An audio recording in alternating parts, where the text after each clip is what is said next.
you're wearing a sweater that was selected for you by the people in this room from a pile of stuff.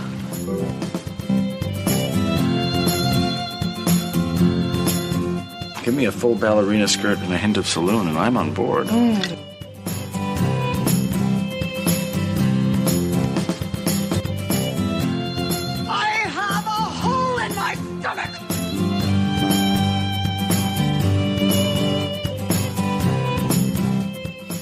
I can't go back. Welcome to the She Became Visible podcast. I'm your host, René Steelman. This podcast is my story. It's your story. It's our story. It's all the stories of all the women who one day knew that it was time to remember who they were, who they are, and stand up and be seen.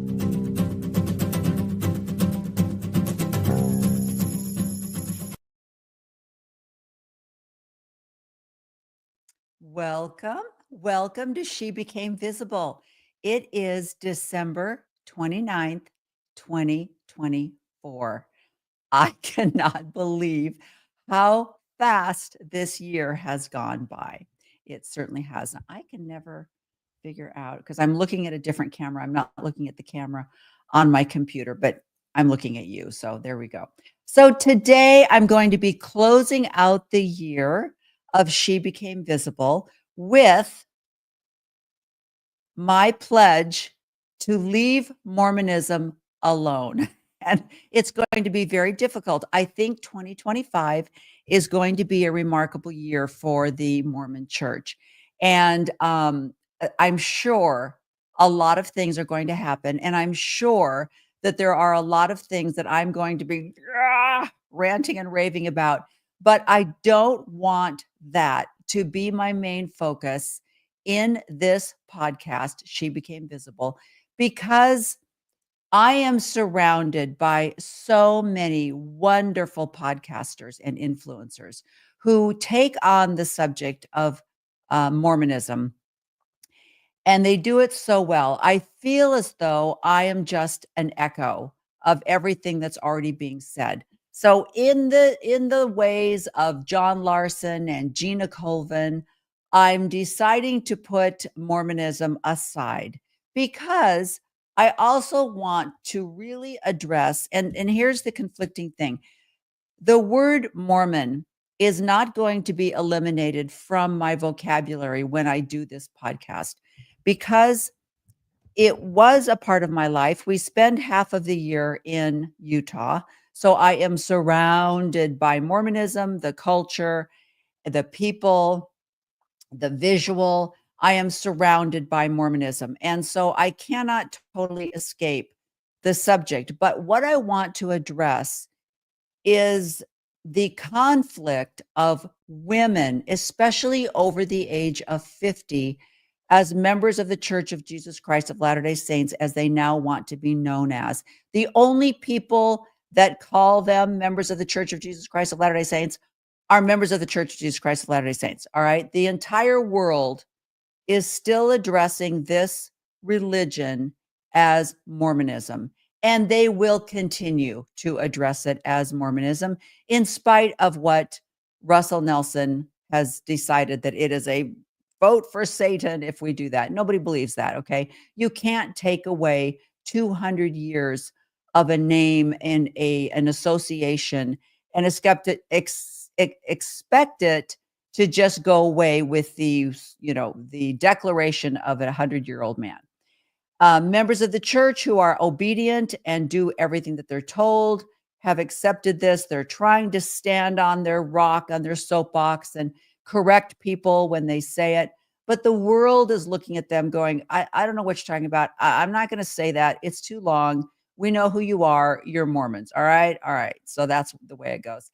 But so what I want to concentrate on with my podcast is the women in this religion who, even if you want to stay, even if you still want to hang on to your beliefs, there still needs to be a recognition of your autonomy, of your worth, of your value. And that is the purpose of She Became Visible. I'm trying to encourage women to take back their soul, to take back their purpose and recognize their worth. And I'm not asking them to abandon their faith, abandon their families, abandon their values or their morals. I don't wish them to do that. I don't think anyone should do that. But I do think you need to be recognized and given the power and authority to take back your own lives. And that is the purpose of She Became Visible. Now, one of the important things about taking back your life is taking back your health. And so that's what I'm primarily going to be concentrating on this year on She Became Visible, is how to take back your health. Part of that is controlling stress. Every health YouTube that you listen to, they're going to address stress. And I can't think of anything more stressful than a continual role of motherhood throughout your entire life. Even when you have completely raised a gaggle of children and you have done it well, you devoted your life and your time to making sure that these little humans had the best possible environment that they could. And you did it, and you did it so well. But now you are being asked to continue that role as nurturer, as caregiver, and that role may take on the look of being a grandmother. It may take on the role of being an auntie or a caregiver for a member of the family.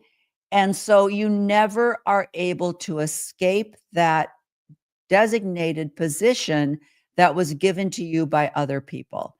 And so that's where I'm asking you to just sit back and say, I love you. I love all of you. I love my religion. I believe in the Mormon church and the doctrine. However, I also believe that I am a person that has a purpose and a value, and I would like to contribute to this world for how many years I have left in my own way, with my own decisions being made. And so that is the purpose and the goal of She Became Visible. Now, I thought it would be funny. There are so many. One of the things that RFK Jr. is suggesting is that we take away commercials for pharmaceuticals from our television. Now, they already do this in Europe. In Europe, they do not allow you to advertise pharmaceuticals the way they do in America, and it is constant. And of course, every show that knows their demographics are advertising according to their demographics. So if you watch 60 Minutes or Good Morning America or any of those shows, they know who's watching. And most of the people that are watching are 50 and above. And so there are a lot of medications that are being advertised. So I thought it would be a little bit funny if I included some of the narratives that they give on those commercials with the new She Became Visible format. So here I go. Here's my commercial for She Became Visible. Imagine a life with more energy, fewer aches, and a brighter outlook. Introducing She Became Visible, the once daily tablet designed to help you rediscover the best version of yourself. Whether it's climbing that extra flight of stairs, playing with your grandkids, or simply enjoying a walk in the sunshine, She Became Visible is here to help. Now, She Became Visible isn't for everyone. Do not take She Became Visible if you are allergic to it or any of its ingredients. Before starting She Became Visible, tell your doctor if you have a history of heart, liver, or kidney issues, or if you are pregnant or planning to become pregnant. Side effects may include headache, dizziness, dry mouth, and in rare cases, a spontaneous interpretive dance. Stop listening to She Became Visible immediately. if you experience excessive euphoria, uncontrollable laughter, or the sudden urge to adopt a llama. There may be signs of a rare but serious condition known as leaving the Church of Jesus Christ of Latter-day Saints. I thought that was funny. Don't you love those commercials? How do you know if you're allergic to it unless you've already taken it? And once you've already taken it and you have an allergic reaction, then you're probably not going to be taking it anymore.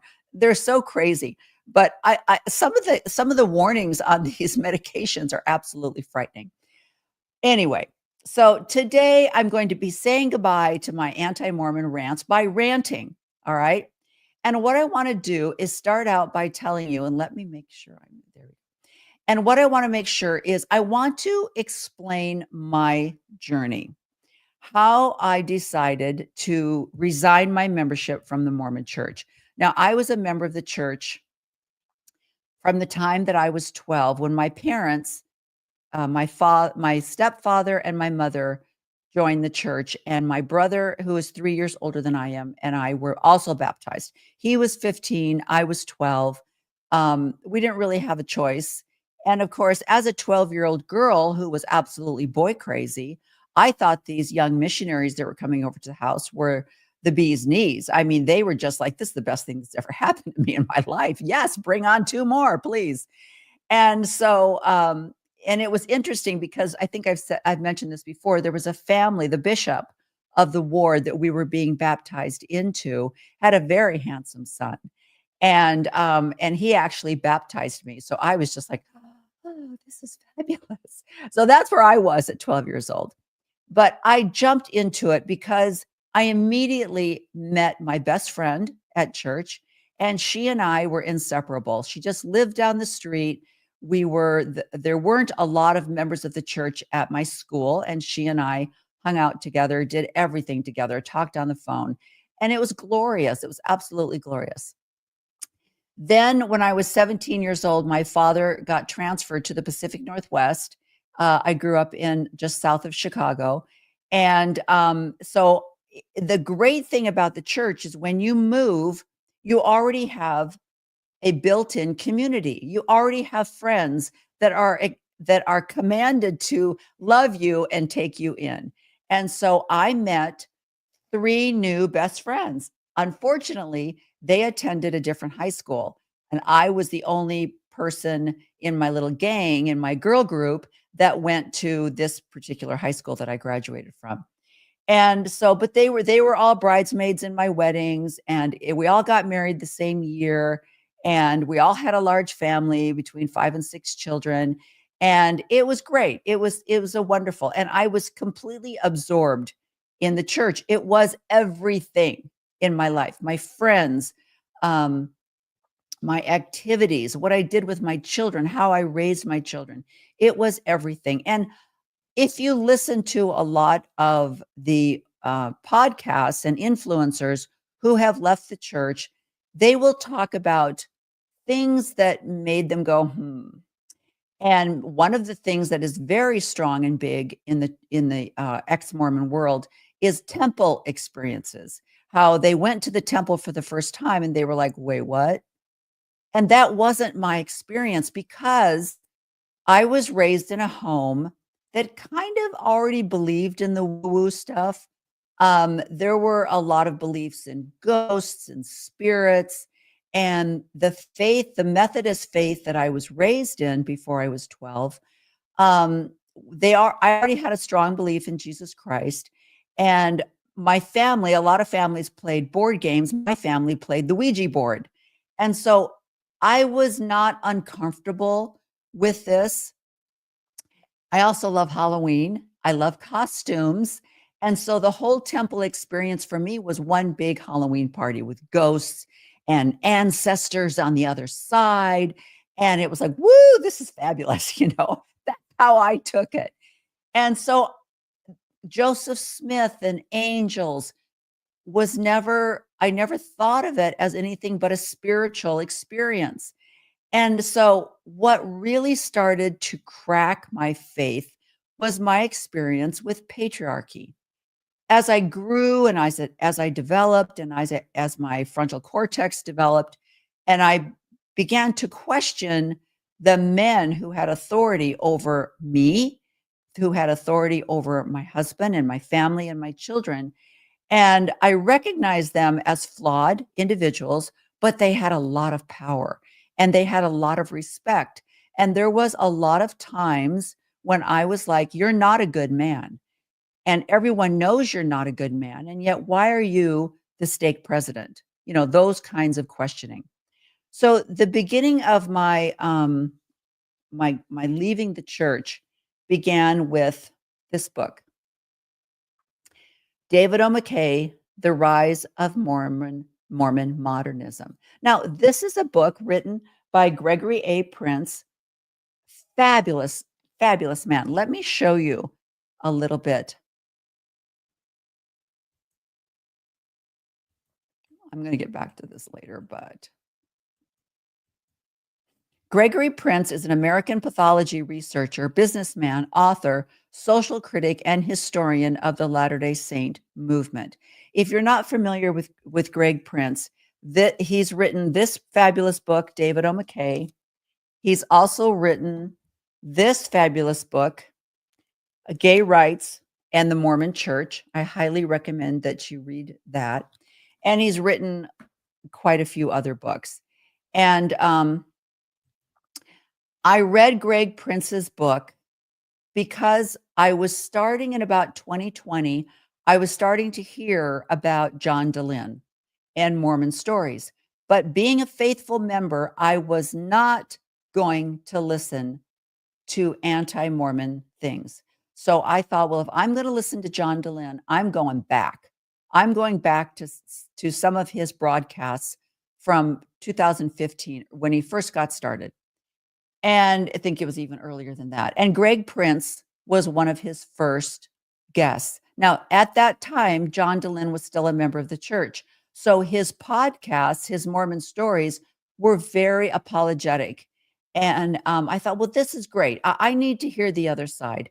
And so I listened to the interview that he had with Greg Prince, and then I bought the book. And as I read this book and I saw behind the curtain of how these men in authority worked, everything crashed because I realized, oh, this is a man-made religion ruled by men who change their minds, who are very much influenced by what's going on in the world culturally. And they might be loving, kind, good men, but they are not gods. And a lot of times, what the doctrine that they so-called receive through revelation is their own personal bias and their own personal opinion. And so that is how my testimony and my belief in the church began to break down. So it wasn't the temple ceremony. It wasn't a lot of the other teachings per se. It literally was the patriarchy that brought me down. Now, some of the other books that I read, once that mindset was open to me, I began to read and read and read. House of Females was a really great book that I read, and it opened up my eyes to the truth behind polygamy, that it wasn't a joyous thing, that it wasn't necessarily revealed to Joseph Smith through God, because it was very one-sided, it was very patriarchal, and it served the men in the church, and the women who are glorious, lovely, kind, beautiful people were taken advantage of and went along with it. And they suffered greatly. A Wife Number 19 was another book that I read. Outside of Mormonism, I read Sue Monk Kidd, The Dance of the Dissident Daughter. She lost her faith in the evangelical church, and that was a beautiful book to read. I also, because of Greg Prince's book about David O. McKay, I was really touched by Matthew Harris's book, Watchman on the Tower, all about Ezra Taft Benson. If you are questioning patriarchy, or if you are questioning how the church really works, you need to read these books about these men, how there is a huge cover-up, how there are huge non-disclosure type activities where these men they try to hide what they teach because they are leaders in the church, and they can't go against what they're saying because this man became a prophet. But in the 60s he was not the prophet, but they can't disregard his conference talks and the things. They just tried to push him aside and make him go away. And that, I learned, was how the church works. They change things, they don't talk about it, they just make them go away. And people who are true believers just continue to accept this. Like, we don't believe that anymore. Oh, okay. I don't know why we don't believe it, but the prophet said we don't. Therefore, I too will no longer believe it. So I want to bring on, this is another great book that I really see. This was written by a very faithful member of the church, Charles Harrell. This is My Doctrine. He just goes through Mormon theology. He talks about it. That was a fabulous book. And of course, Benjamin Park, my new favorite, American Zion. And then I read his other book, Kingdom of Nauvoo. These are beautiful historians who, what I love about historians, Greg Prince, Benjamin Park, Matthew Harris, what I love about them is they don't have an opinion. They are historians. They literally are bringing you historical facts. And the thing that I love about outside people like Christopher Hitchens, is they talk about, you can have your biases, you can have your beliefs, but you cannot dismiss historical facts. Now, they acknowledge how history works. They acknowledge that they can only go through the sources, and we don't have videotapes of Jesus doing the Sermon on the Mount.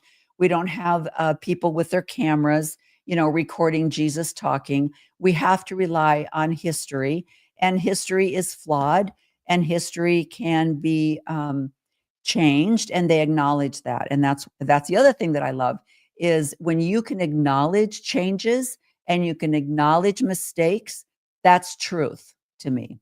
So this is where my testimony of the church began to break down. Now, let me start out with this. I thought this was kind of funny. Who knew that one of the candidates that you're contemplating voting for believed that in the 19th century, a man called Joseph Smith dug up some golden tablets, which he translated and then conveniently lost? A 19th century man translated them into 17th century English. If the person you're contemplating voting for believes that the Garden of Eden was in Missouri, believes that Native Americans are the lost 10 tribes of Israel, believes that Jesus visited North America, these beliefs are barking mad. I love that. And, as a former member of the church, and I've heard a lot of other people say this as well, you do kind of look back and go, wow, I really did believe that. And it's absolutely fascinating. Now, I listened to a fabulous YouTube yesterday, and it was all about the Kabbalah. The Kabbalah? They pronounced it a little bit differently. Kabbalah, I think they pronounced it.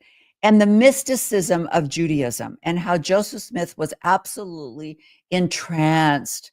He worked with a mystic, a Jewish rabbi, and he was learning. He actually got accredited through a program that was taught by this Jewish rabbi who was really into mysticism, and how the combination of the Jewish mysticism and the Masonic program, which they pointed out that every white male in the 19th century was a member of the Mason practically, and how that was also an influence. And when you start to learn these things and you throw away the garbage that we were told, oh no, the temple is simply a restoration of Solomon's ceremony in the temple. You're like, no, it wasn't. And you find that out and you go, oh, that was a lie. So how many that was a lies can you listen to before you go, oh, I think the whole thing might be a lie?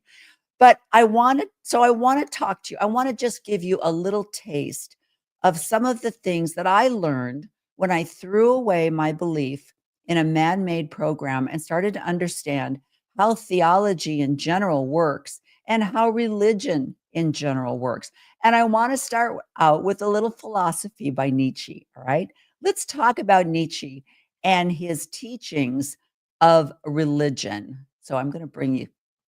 The concept of the master and slave morality is central to Nietzsche's 1887 book, The Genealogy of Morals. In this book, Nietzsche outlines two types of morality that have their origin in the ancient world. The first is master morality, in which an aristocratic class designates itself as good and then, as an afterthought, designates the outsiders to that aristocracy, the plebeians, the barbarians, the foreigners, as bad. This mode of moral valuation is therefore what Nietzsche calls self-legislating. The master morality's core concepts are good and bad, not good and evil. The master morality begins from the valuation. What I am is good, what is equal to me is good, and whatever is beneath me is not even worth consideration. Now, I want to stop right there and just point out that one of the biggest things that we were taught when my family was taking the missionary discussions was that the Mormon church is the only true church living on the earth, that it was restored through Joseph Smith, that it was the only true church set up the way Jesus Christ set his church up to be. And so we were the good, everyone else were the bad. Now, I take that and I also bring it to the aristocratic feel of the quorum of the 12, the 15, the apostles, how those men are primarily lawyers, doctors, very successful businessmen. They're very wealthy men with letters behind their names that give them credibility, and they are looked on as people that are better. They are the aristocratic ruling government of the Church of Jesus Christ of Latter-day Saints. So I associate what Nietzsche is describing here with the authorities over the church. Apart from our modern notion of evil, what the master morality calls bad is not to be fought or contested with. It is simply disregarded. Nietzsche's example of this mode of valuing is the pagan Greek, who celebrated physical beauty, worldly accomplishment, and wealth. For them, arrogance, ambition, and cunning were not vices, but virtues. The slave morality originates with the underclass. Their moral designations are essentially externally directed. The slave morality's core concepts are good and evil, or to speak more precisely, evil and then good. They begin with the designation evil, and apply this designation to all those they find to be harmful or terrifying. For the slave morality, good is the secondary consideration, the afterthought. The good man is the harmless man, the one you do not have to worry about. The primary feeling driving the slave morality is resentment. Resentment is the inner state of someone who is harmed, threatened, or coerced, but who cannot defend themselves or repay the harm done. In other words, a state of impotence. The definitive example of this mode of valuation is the Christian slave in ancient Rome. The Christian religion imagines a revenge against their worldly oppressors in hell or on Judgment Day. And this is precisely because the slaves could never accomplish such a revenge in the real world. Okay, so I want to bring that out a little bit too. When I first heard this concept of the slave mentality, I immediately, of course, associated with the beautiful members of the Church of Jesus Christ of Latter-day Saints, because you will often hear people say, I left the church, I loved the people. And the people in the church have this slave mentality. I like how he said it's an impetus. Impetus, did I pronounce that correctly? That they have no power over their lives. So they are truly the slaves of the aristocratic people in Utah who have told them, given them their values, told them what they need to do, clean the church every Saturday, give us 10% of your income, go and serve us for free on your dime, serve us in countries all over the world for free. Send your children, give us your children for free. You pay for it. You give us your children. And so there is this slave mentality where you don't have any power over what you choose to do. If you choose not to pay tithing to the royalties, then you will be punished and you will not be able to enter the sacred temples that only the elite, perfect members of the church can go into, even though it's taught that those temple ordinances are necessary for your salvation and for your relatives who have already passed on for their salvation. You are not allowed to go in unless you pay us, unless you give us your money. So members of the church are truly the slaves of this system that was set up to make you work for them, and they will tell you what your value is. Sum up. For Nietzsche, the strong will inevitably create one set of values out of their strength, and the weak will create an opposing set of values out of their weakness. It is often said that Western civilization originates out of the marriage of Athens and Jerusalem, and thus does Nietzsche argue that the modern Westerner thinks in terms of both types of morality, to varying degrees, even though these two modes of thought are mutually exclusive. Now, there is a lot more to this idea, and if you're looking for an in-depth examination of the master and slave morality. Okay, so when I first heard this, one of the other things that was interesting was the whole value system of forgiveness, turn the other cheek. A lot of the teachings that are written as teachings from Jesus Christ are slave mentality. Because the Jews were persecuted, they adopted these values so that they could be better. We're better than the ruling class because we forgive, we turn the other cheek, we allow you to treat us poorly because we're good people, and that's what good people do. And that's what I see in the church is I see good, wonderful, dedicated people giving up their time, their talents, their money, and everything for the anointed royals in Utah, for the system of the corporation, because they don't have any power to not do that. But the reality is they do. But they have been indoctrinated. And there are so many generations that people know what a sacrifice it will be if they leave the church. And they will lose a lot. Some people will lose a lot. So other people like me did not lose anything, really. But some people lose everything. And it is a huge sacrifice for them to leave this system that has been set up. So that is one of the things that I wanted to share with you. Now, let me get this out of the way so I can bring this up. Okay, so I want to talk to you. The other thing that this 2024 was such a high charged political year. And of course, with Donald Trump, there was a lot of talks of authoritarianism and fascism and that whole mentality. And I really associated a lot of the things that were being said about Trump with how the Mormon church is set up in an authoritarian way, with a leader, with a fascist leader that we are all told how we can worship. I even watched some shows where, especially in the, I was watching a lot of the things with Syria and with Saudi Arabia and all of the stuff that's going on over there, watching how these Saudi Arabian princes greet each other. They literally are, the kissing is amazing how much kissing goes on. And in the Mormon church, there is still a lot of kissing. It's just kind of hidden. And then there are people like David Bednar who require you to kiss him, metaphorically at least, by standing when he enters the room and not standing until he again stands up, and little things like that that he requires. But the celebration of Russell Nelson on his 100th birthday, the kissing and the kissing of the ring is so obvious in the Mormon church. I mean, I don't know why we don't just give these guys cone-shaped hats and robes, because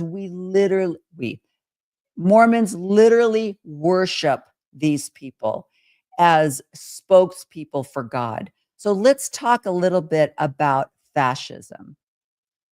I mean, I think people can be fascists without having total power, right? I mean, Mussolini had to deal with the king for a while. He had to deal with parliament for a while. You know, Trump also had to deal with Congress for a while. So you can be a fascist without there being a fascist system, right? You can try to get to power, and doesn't mean you're going to succeed getting into power, and I think that's Trump, right?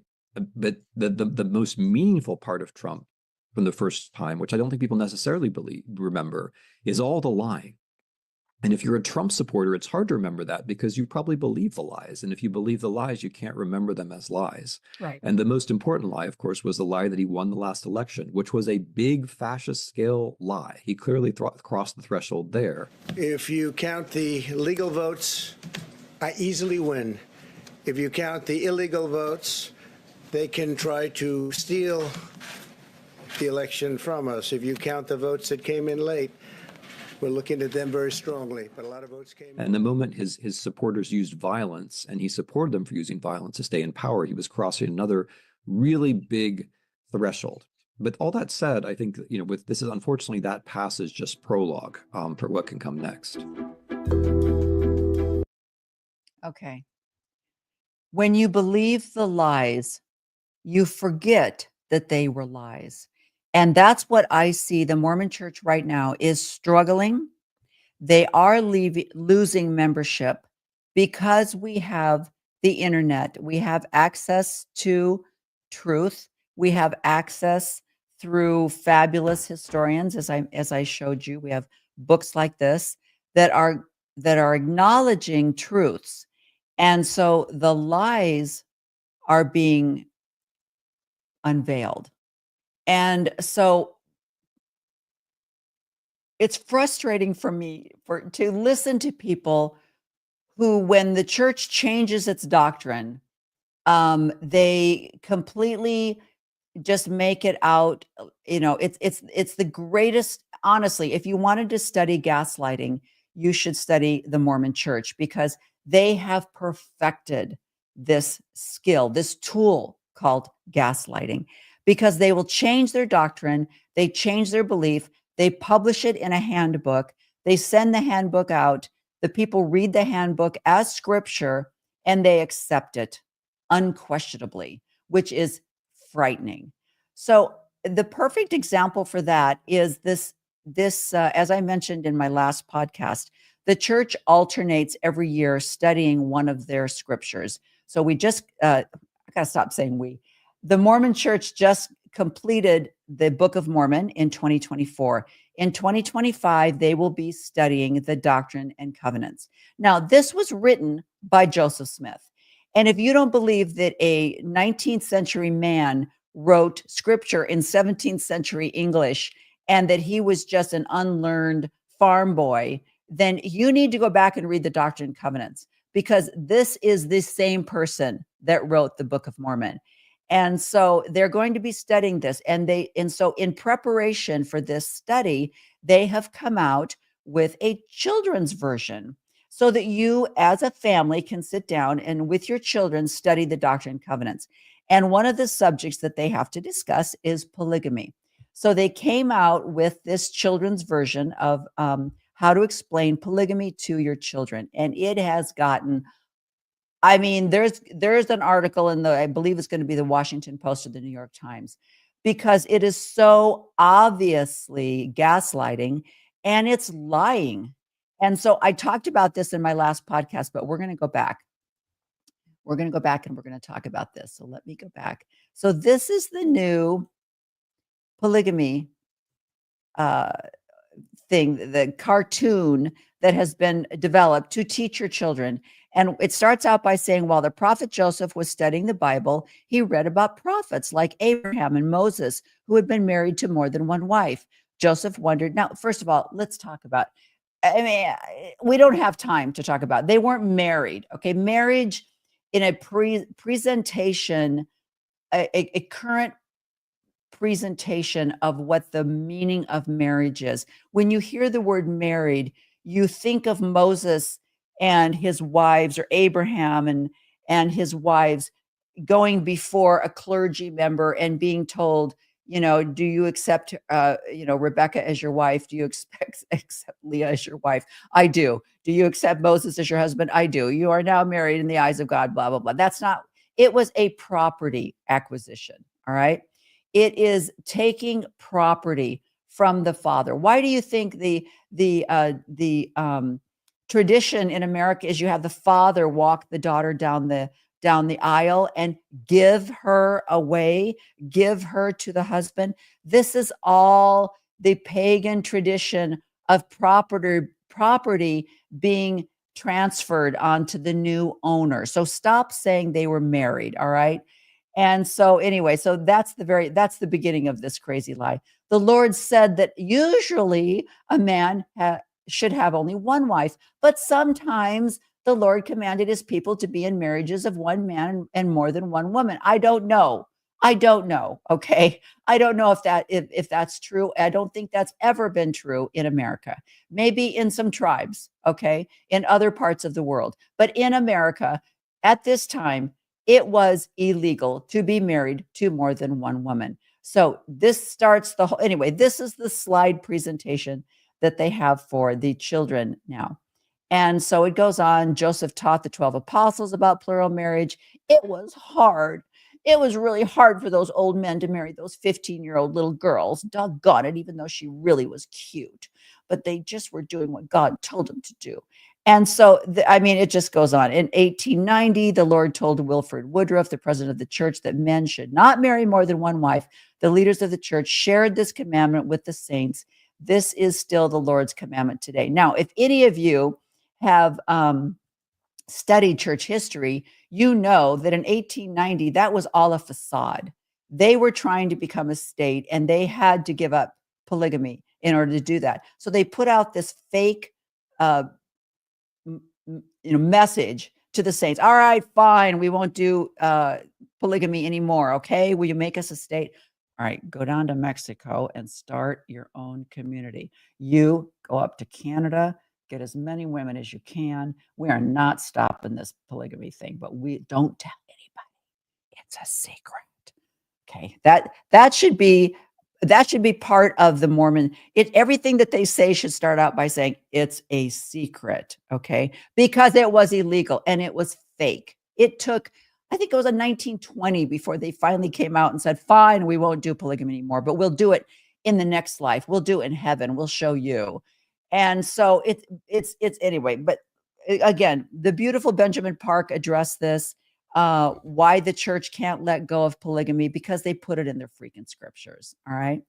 So anyway, so that's the new brouhaha, but that's a perfect example of the gaslighting. When they have to change policies or doctrine, they will create a program that convinces people that, no, what are you talking about? We've always taught that you weren't going to have your own planet. What? Nobody ever said you were going to have your own planet. Okay, that's what I'm talking about. So anyway, so this is a perfect example of the patriarchy. These are the men. These are the councils sitting in Utah going, dang, what are we going to do? We've got to convince the world that we don't believe that. What are you talking about? We're fine. We're just Christian. We just believe in Jesus. We don't believe in that other stuff. We never taught that. And the members of the church are just swallowing it. They are gulping down this Kool-Aid like, yeah, we love Jesus. Jesus is our new king. We love, woohoo, Jesus. We're going to start singing Jesus music. What? We weren't allowed to sing Jesus music before? Well, maybe you didn't, but Russell Nelson loves a guitar on stage in sacrament meeting. We never told you couldn't have a guitar. People, this is what I'm talking about. This is what drove me to go, this is all a lie. This is all a lie. Now, let me go on. Now, this is one of the best. If you don't have anything else to do today, I suggest you get on YouTube and watch this tribute to Christopher Hitchens. And Christopher Hitchens, when I found him after I left the church, he was such a breath of fresh air. Just listening to someone, first of all, he's so eloquent, and his accent and his use of language is so beautiful that I could listen to him all day long. And he passed away in 2011. And so this, and it was like December 14th, 2011. And so this was a tribute that was just done for him. And there were a lot of really great things that were brought up. So let's put this on stage.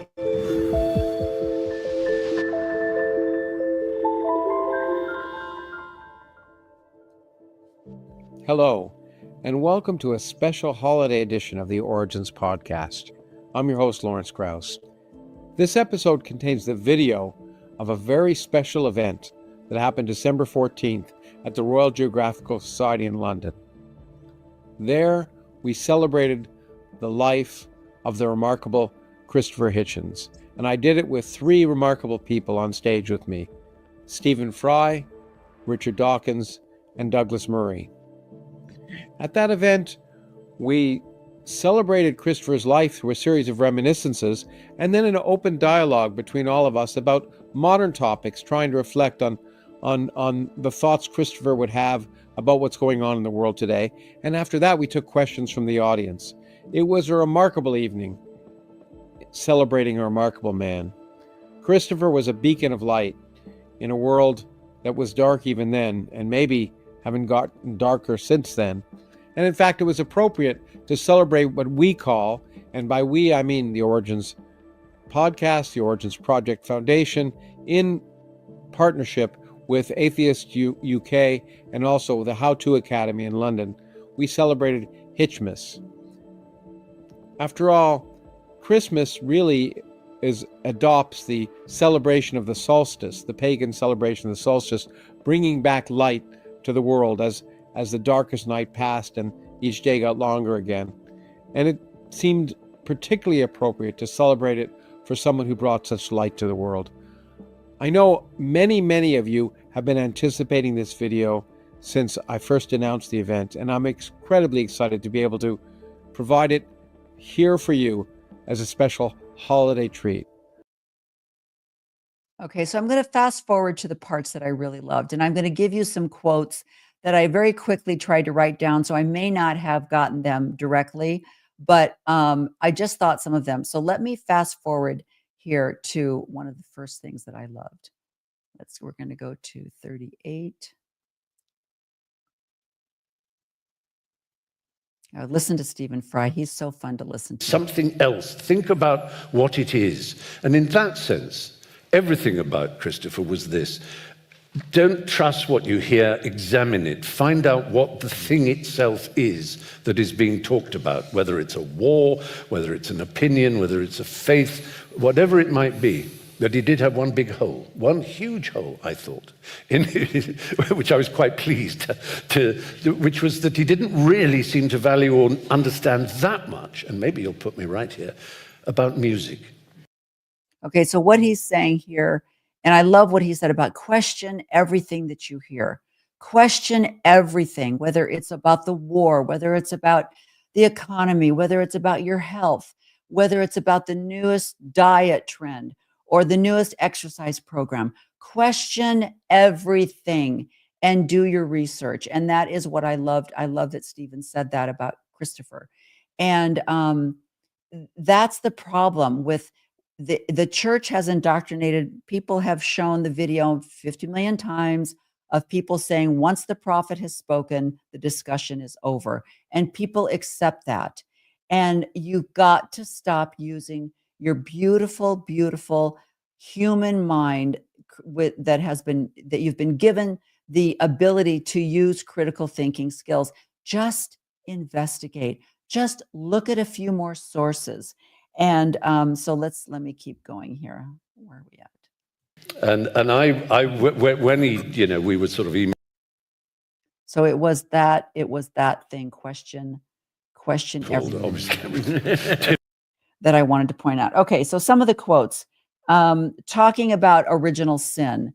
They said, original sin makes us objects in a cruel environment, created sick and demanded to be well. I thought that was beautiful. We were born sinners. Now, I know in the Mormon Church that we don't necessarily take on that belief like the Catholic Church does, but we are held responsible for Adam's transgressions, which is completely opposite of what we are taught at other times, that we have free agency, that we can make our own free choices. And yet, in the temple ceremony that I went through before it's been changed 4,000 times, we were held responsible for the sins of Adam and Eve. Women were punished for what Eve did. We will bear children with pain. And the men were punished for Adam not listening to God and listening to Eve. And so he will have to work by the sweat of his brow for the rest of his lives. So we're taught that we're held responsible for Adam and Eve, and yet we're taught we have free agency. And yet we were taught that we were spirit beings that came down to take a body, and that the purpose of taking a body was to be tested. And so we had this free agency that would allow us to decide over good and evil. So it's so confusing. It's so hypocritical so many times. But and then at one point, Richard Dawkins said that we inherit the sins of Adam the only way to escape is through redemption. And then he said, not to be righteous, but effective, Stephen Fry says. Don't try to be righteous, be effective. And that's where he talks about even Aristotle, when he would acknowledge a problem, he also created a solution. You can't just complain about a problem, you have to come up with a solution as well. Some of the other things, Douglas Murphy said that Christopher's brother said that Christopher had courage, and that was one of his strongest things, was the courage that he had to do and say things. And he said, courage to say what you think, stand up for your friends, and contempt for horse shit. And I think that's the truth. Do you have the courage to stand up for what's right? Do you have the courage to stand up and say, this is horse shit, and I'm not going to do this anymore? I have value as a woman. I have value as a person on this earth. And I'm not going to relinquish that value and be told by a group of men, old men, what I should be doing with the rest of my life. And as I mentioned in my other podcast, the ability to say no is such a beautiful gift. And we need to start using that. When our husbands who have retired, they no longer have in their self-worth given to them every day by employees that told them how wonderful they were. They don't know who they are any longer. And so they are lost. And so they decide, well, we'll just go serve 45 missions, and that will give me back my power, and it will give me back my worth, because I will be a missionary. And if I go on enough missions, maybe I'll be called to be a mission president. And then you, little girl, could be a mission president's wife. Think about that. Then I will have the power, and you can have that baby power that is given to you by me. And that's what we're going to go for now. And that is a continuation of the self-worth that's given to men through power and authority. And so that is the part that is so frightening, that I see these beautiful, talented women that are continually giving up their lives so that their husbands can continually be given power and authority, because that's the only way they can find their value. Now, I had a beautiful stepfather who always served in positions of, he was always the stake clerk. He actually served with President Oaks in the stake when we lived in Illinois. He was the state clerk when President Oaks was the stake president. And he always served in those positions. He preferred that. He did not want to be up at a podium. He really preferred to just be in the back. And he loved organizing things. It was a perfect calling for him.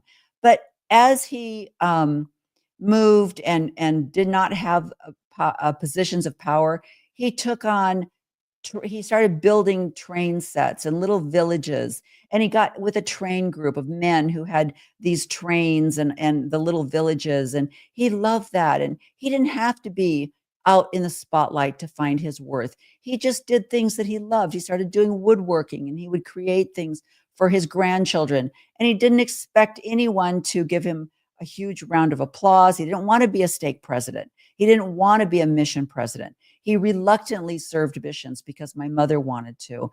But he always enjoyed just being in the background. And there are so few men like that in the church. Another quote, take away the divine truth, and what are you? A densely populated land. He's talking about Israel there, where if right now with the Zionist movement, if you take away the divine claim that the Jews have for being able to take away this land, then what are you? You are going into a densely populated land. So it's not a land without people. Anyway, there were so many great things. I love this other quote that he said, being offended offers no special services. So just because you're offended doesn't make you special.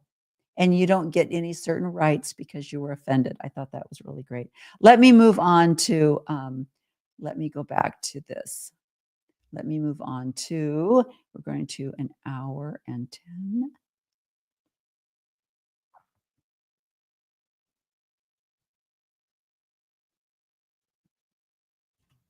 I wanted to touch a bunch of delicate subjects, and we did. And when we were thinking about running this, I thought, well, how can one appropriately celebrate Christopher?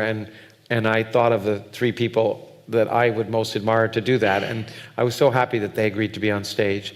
So we'll take a break now, and we'll thank all of you. And you're going to have to come up with some good questions. Thank you very much. Well, much to my dismay, there were many good questions. It's hard to know where to begin with, but I kind of like this one. This is for everyone. There's some that I'm going to direct to specific people. Free sex, free speech, free association are the three guiding principles of Young Hitch. Can any of the panel recommend an appropriate fourth to this trifecta? I thought it's a great question. It's a hard answer. Does it have to begin with free? Because no, it's interesting because free speech is, of course, and it's a subject we're talking about and we all believe in. But I keep wondering, especially when comparing myself to Americans and our culture in Europe and Britain compared to America, where free speech is the end point. It's what you have to achieve. And for us, free speech is an endpoint because it leads to something which is even more desirable, and that is equity, fairness, justice, decency, peace. All those things are more important, are the most important, and free speech is an absolutely vital step towards them. But I love that. I love how he talked about Americans think of free speech as the end all, but in Britain, the British culture looks at free speech as the beginning of freedom of justice, and the end point is free speech. So what is the purpose of free speech? It is for equity, it's for justice, it's for love and kindness for all. And so I love that he pointed that out. So let me go back. There was another one at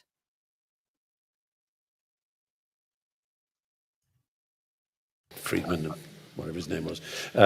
So, yeah, it seems to have shrunk and retreated a little back to academia and platform speeches from the idea that it was going suddenly to become a practical, applied study that you could bring to industry. Right here, he's talking about whether a young person said, should I go into philosophy? I really love philosophy. Should I major in philosophy in college? And so they're talking about whether that's a good profession to go to. And particularly to the technical sector. That seems to have changed. But I don't know what the question is driving at exactly. Well, I think he's a young man interested in philosophy. Yeah, I mean, study it, I think. And it's a great subject. It's a great subject. Yeah. And then you can do physics after that. And have substance. No, the 17-year-old has to be encouraged to pursue philosophy if it's their passion and if they're good at it, and know that you're dealing with a substance that's fire, and that's a good substance to be dealing with. And I slightly disagree with Stephen's analysis about the free speech and the purpose of it. I don't think that free speech is, I hope I'm not misrepresenting the way you said it, but I don't think it is about arriving at justice and fairness. I think it's simply about arriving at truth. And that truth is the single thing that you should orient yourself towards in your life. whether you're a scientist, a philosopher, a mathematician, whatever else, and that if you see that, and you're lucky enough at the age of 17 to see a way through to do that in your discipline, you should run all the way with it. I love that. That seeking truth should be your mission. And I love that he said that the greatest thing about philosophy is its fire. That questioning, always questioning and seeking for answers is a fire. And I think that people have confused anger and fire for people that have left the Mormon church. It's not so much that they're angry, they are on fire searching for truth, because once it's been acknowledged that they have been lied to, that the entire corporation is set up under false teachings, then there is a fire where these people want to continually find truth, which is why I had a hard time letting it go in 2024, because there were constantly things that would drive me to search more and more. So I wanted to bring out something else, but I thought that was beautiful what Douglas Murray said. Let me share this one with you. I thought this was hilarious. He's talking on this next one about teachings of religions. That's the easy stuff. There's no point. One of my other great heroes, Norm Macdonald, always said this. He said, don't do the easy stuff. Anyone can do that. Any stand-up 2-bit comic can do a Donald Trump riff or George W. riff. Find the more interesting, the more difficult, the thing that other people aren't doing. And as for the other bit, what was it again? Well, there was the election and Christian nationalism. Christian nationalism. Well, he wouldn't have liked Christian nationalism at all. Nobody will be surprised to hear that. I mean, the interesting thing about the post 9/11 atheism was, of course, is that it really went into the mainstream in such a big way because really violent religion was back in a way that Europe had not had for a long time. And some people said, well, why do you, why do I, why do Christopher, why do Richard, why do others object to this? And I think I can safely say we all said the same thing, which was that if another form of religious nationalism or religious extremism was on our streets trying to behead people, I can absolutely guarantee you we wouldn't be on board with that either. You know, if the Mormons suddenly descended on London and threatened to decapitate everyone who didn't agree with the Book of Mormon, we wouldn't give them a free pass either. It's a general standard. I love that. I thought that was great. And so, you know, what he's talking about was Islam, and Christopher Hitchens was very much against that religion because of the violence. But I love how he associated that you know, when people outside of the church are talking about these religions, they will talk about Christian Scientists, they will talk about Mormonism, they will talk about Seventh-day Adventists. Mormonism is not just another Methodist religion. It is a violent, controlling, fascist organization that the world recognizes. And so they will address it in the same group as a lot of these others. So that was a very, the other thing that I don't know if I'll be able to explain it, but I wanted to go, and when I'm talking about the church changing its doctrine and then going, we've always done this. What are you talking about? We never said that. This I thought was a very great, let me go back to, this. And see, I have to go back to one.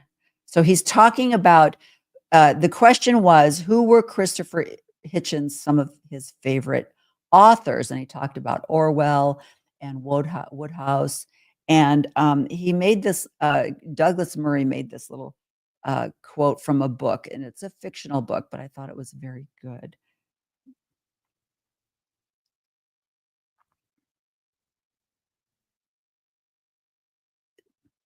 Okay, listen to this. At least two of the great parables of the 20th century, which is that's something on its own. Christopher was interested in Orwell in the same way every journalist is interested in Orwell. You just have to be. Woodhouse is just, as Stephen has often written eloquently about, is simply like a bath in the middle of a horrible world. I think Evelyn Waugh said that it's a sort of prelapsarian world where even carnal embrace is not there. None of the characters are sexual in any way. They're sort of delightfully, joyously free of certain of the human constraints. He loved it. I just throw one other in there, though. Christopher, like me, was a huge admirer of Evelyn Waugh and just adored, and we would sometimes do it over lunch or something, compete with reciting passages from some of Waugh's novels because of the sheer ability of Waugh to say things that were incredibly true, but which pierced through every imaginable human folly and also every human decency.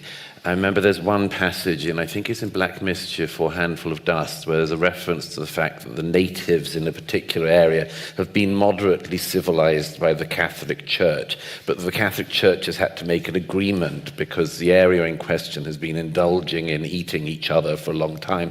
And so it's explained that the Catholic Church has come to an agreement with them, whereby the consumption of human flesh is not to occur except on occasional feast days, and only then with special dispensation from the bishop. And when I heard Douglas Murray say this, I was like, oh my gosh, perfect description of what the Mormon Church is doing, because the church is growing in Africa. And why is the church growing in Africa? Because they are offering free internet. They are offering free college through the Pathways program. They are offering free missions where they are paying these boys, paying for them to go on missions, providing their clothing and everything that they need. And they are providing internet at their church buildings so the native people that live there can go to the church and get on the internet there. And so there's actually programs that are set up where they are literally buying members of the church there. They are giving away so many glorious things. Why wouldn't you sign up for that? And when I listened to the Mormon Land podcast, and they were talking about growth in the church in Africa, and then I heard Douglas Murray make this quote from Evelyn Waugh from her book Black Mischief about how the Catholic Church was trying to work with the natives in Africa, and they were like, oh, you got to stop eating people. It's like, okay, look, how about we come up with this? You can eat people with these special rituals that will be given to you with authorization from the bishops, but only on certain days and certain times. And so they're modifying their doctrine to work with the people. And I thought about this new garment change that is going into effect for people now living in Africa, but will soon be available to certain places of people in 2025, which is all a bunch of garbage. And the reason why they're making these garment changes is because the people in Africa are like, yeah, we're not wearing those. It's hot. We wear dresses down here.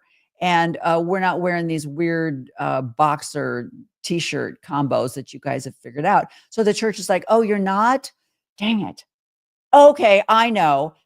Oh, a revelation. We're going to change the design of the garments to accommodate the people that we're actually baptizing, because we're not baptizing anybody in America. Nobody in Ohio is joining the church, but the people in Africa that we're giving them all this free stuff, they're joining the church. So we're going to modify the garments for them. And yet that's not what they're saying. What they're saying is, no, I mean, people that live in hot climates, like people have never lived in hot climates before. I mean, come on. But see, the members of the church are like, oh, that's so great. I can wear my tank top now. Yay. Because God said it's okay now. And it's like, oh, please, people. Anyway, I thought that was really great. So I want to just kind of close with the patriarchy really was the main reason why I resigned my membership. And as I close out 2024, the month of December is a it's a hard month for our family. And because our youngest son, that was born December 5th, passed away on Christmas morning, 2022. And so we have, I have a beautiful granddaughter who was also born on Christmas 19 years ago.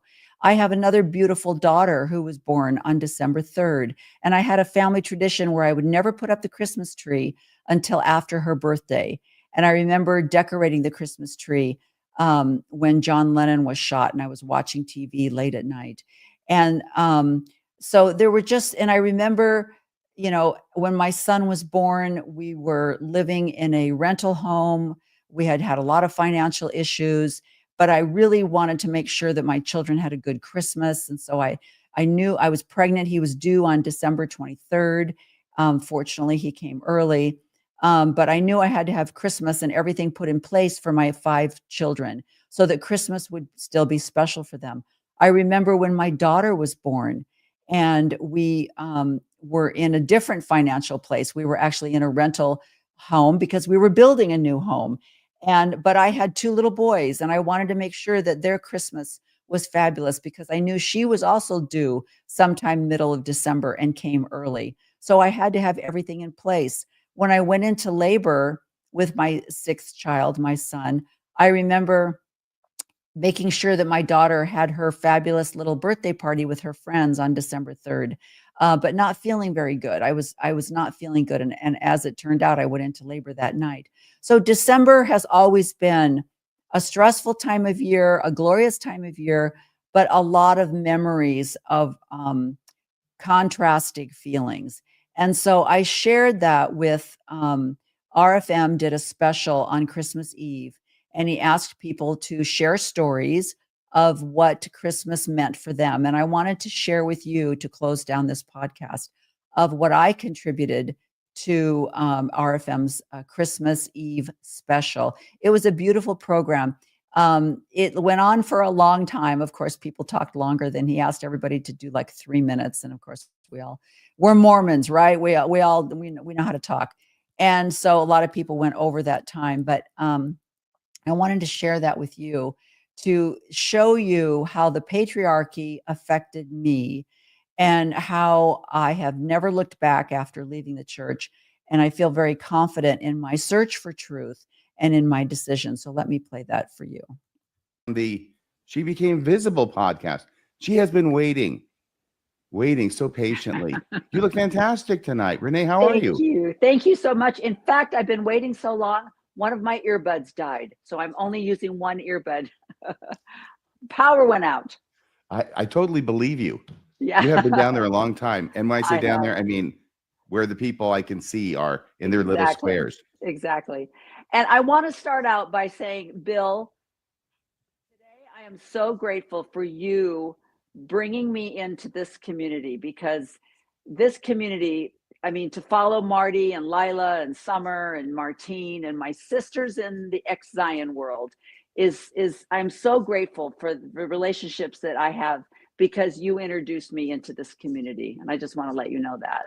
Oh, you're welcome. Good job, Bill. Yeah, it was a cool moment to bring some female voices on and try to sort of even out. I kind of came to my own awareness that I was just perpetuating patriarchy in there. And so I wanted some female voices, and I'm really grateful to have had you on board. So thank you, Renee. Thank you. Thank you so much. And I'm going to, I just put down a few thoughts because I wanted to make sure that I stayed under the time. So if you don't mind, I'm just going to share some thoughts that I have with you about this Christmas season. Is that all right?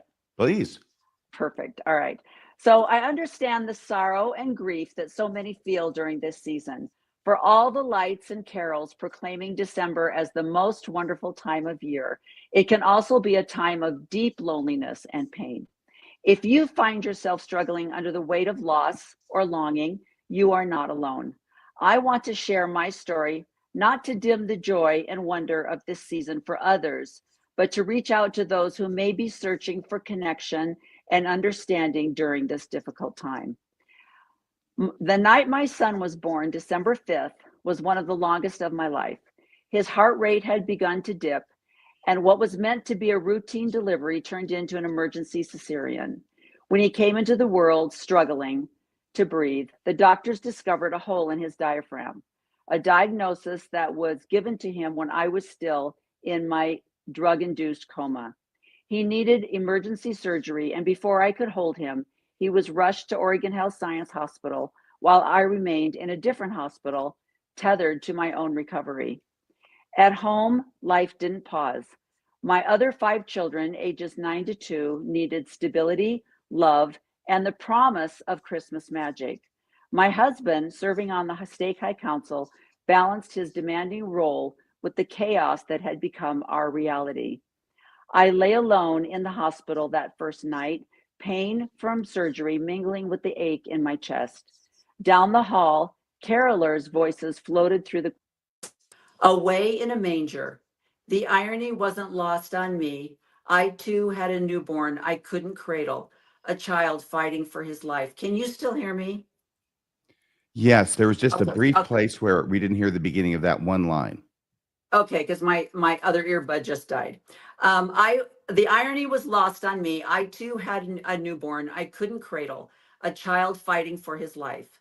No one from our ward or stake visited or offered to help with childcare, so I did what I had to.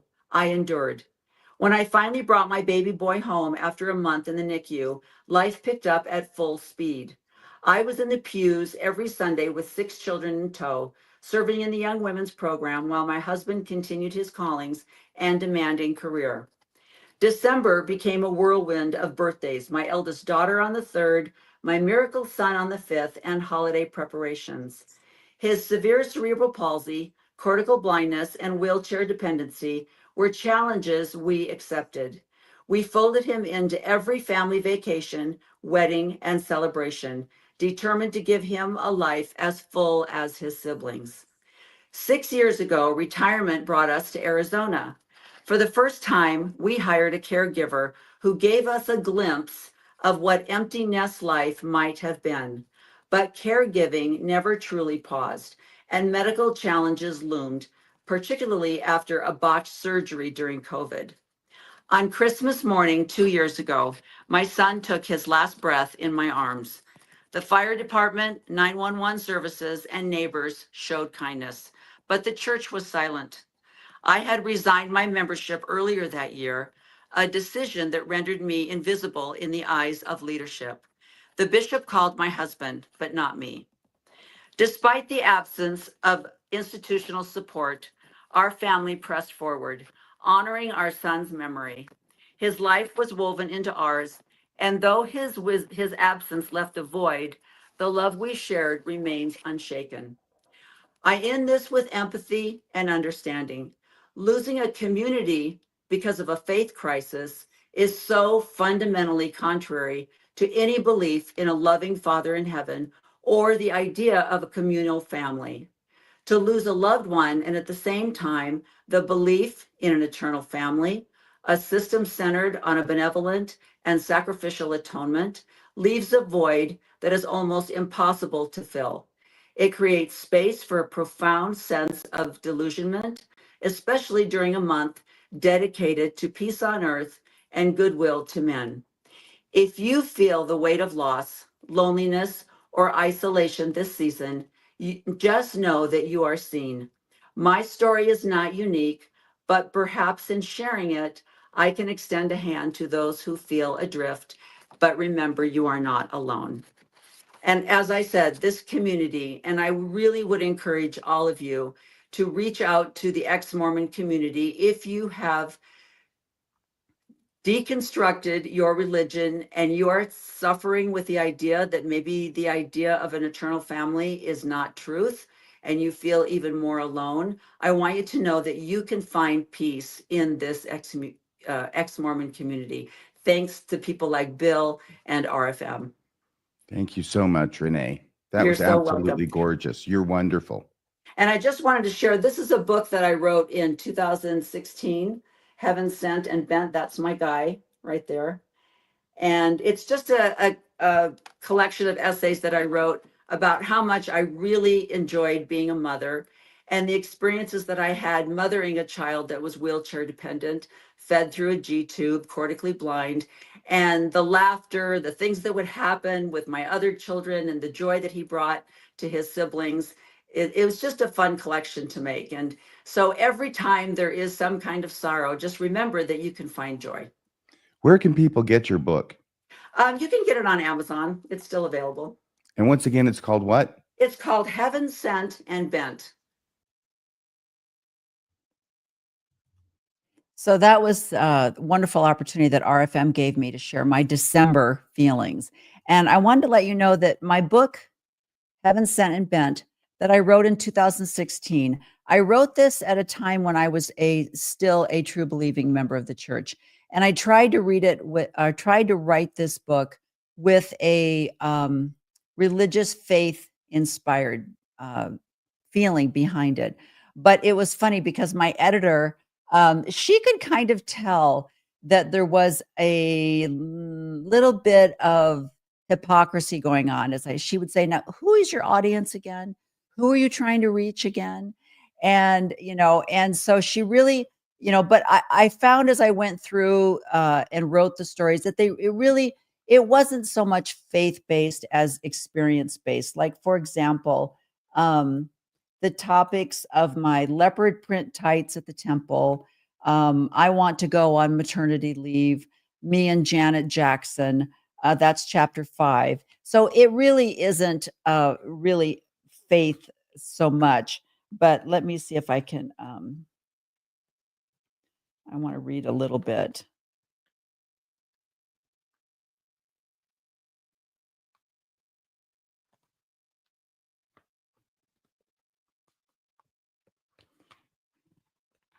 Let's see if this is the chapter. The story about me and Janet Jackson was, do you remember when Janet Jackson and Justin Timberlake did their halftime show at the Super Bowl, and supposedly her top came down and exposed part of her breasts, and that was a big brouhaha. So what I talk about in the book is the story about how I was trying to lift and carry my son into the swimming pool. We were on vacation, and this particular swimming pool at the resort that we were staying at had a wheelchair accessible lift that you could put the person in and it would lower them into the water. And so I'm carrying my son to this, and I'm placing him on the lift, and I'm trying to get him strapped in. And because of his cerebral palsy, he had the spastic version. He was extremely stiff and spastic. And he couldn't sit up by himself. So I'm trying to hold him up with one arm and buckle him in with the other. And my swimming suit got pulled down and just exposed me to the entire swimming pool at the pool. And so that's where the association was. But, it's like, I don't care. I got to get him in the water. I got to get him, he wants to enjoy the relief of the swimming pool as much as the rest of us did. So that was my example with that. And then I talked about, it's funny. I actually, I self-published this book, but then I gave it to Cedar, what's the name of that book? There's a publishing company, Cedar something. And I sent it to them, and they wrote back and they said, we would love to publish your book, but there's a couple things in there that we can't publish. And I wrote back and I said, well, what's that? And they said, well, that one of them was that story of me exposing my breasts to the swimming pool. The other thing was I told the story of how when my daughter was born, I had 2 little boys. They were 4 and 2 years old. And my oldest son has always been a free spirit. And he decided he wanted to go to the park, which was just up the road. And he took off and he just went. And here I am with a 2-year-old and a brand new baby. And I'm looking for my son. And I realized he probably went to the park. I knew him, right? And so I had to pack up everybody. And it was December. She was born in December. So I had to pack up everybody, put him in the car, take him down to the park, try to find him. And it was just chaos, right? That's just the chaos that a mother experiences. They said they couldn't publish that because it was, a mother had lost control over her child, and they couldn't publish that. And then the other thing was I had associated Pinterest with Satan, because I said, whatever happened to the simple birthday cake that moms used to make? Now we have to have fondant and the Eiffel Tower in 3D for a birthday cake, or it's not acceptable anymore. And because I used the word Satan and I associated Pinterest with Satan, those were the 3 reasons why they couldn't publish the book. So I thought that was hilarious because both this was a church associated publishing company. So that's why they said that. But, one of my favorite chapters in this book is the story that I talk about when our grandson came to live with us. And he also carries on the beautiful trait that my family has of hyperactivity, which is why we get things done, right? And so I went to a school council meeting with his teachers, right? And we had him in our home from the time that he was about 18 months until he was about 8 years old. He lived with us, and so I'm going to I'm continuing my mothering, going to school meetings, teacher meetings, and things with him. And I just remember them kind of looking at his reports and going, "What are we going to do?" And I was like, "Oh, please." I mean, and the teachers would start asking questions about, well, have you tried maybe just sending him to his room and telling him that we'll start again tomorrow? And I said, you obviously have never had a child with attention deficit hyperactive disorder because you don't just put them in their room unless you are planning on remodeling the room after you come back because it will be completely destroyed or they will escape through the window. Okay, so you obviously don't have a child with attention deficit disorder.